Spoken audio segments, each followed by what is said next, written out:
Give me a sense of how trade concerns could escalate from here.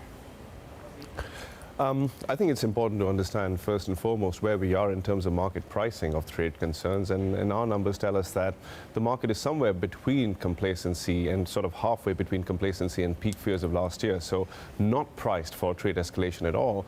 Trade escalation between Mexico and the US could go further. We think actually that's one area where we can be reasonably hopeful, but what we are more worried about is that both sides seem to be digging their heels in, at least as far as China and the US is concerned, and I don't think that's priced into the markets, especially markets other than the rates markets. I think US bonds and bonds across the world, front end across the world, is telling us that markets are beginning to understand how crucial this is that this be resolved sometime soon, because growth was just about rebounding. We saw in April the first signs of a rebound from a very low level, and in May you get the resurrection of the trade war. This is a very dangerous time for the global economy. I think the rates market understands that slightly better than the other markets do.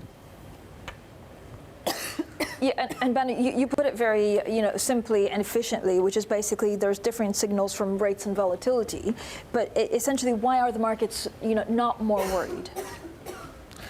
I think there's a little bit of inertia from what happened earlier this year. Earlier this year, everybody was thinking about the 2016 trade, which is that central banks in US and central banks in China are easing together, and that's usually very positive for risk assets. There's also a certain element of this being a tweet-based market, so that you can hardly move your core position based on social media posts from governments, and that's why people are hoping that things will get resolved sometime soon.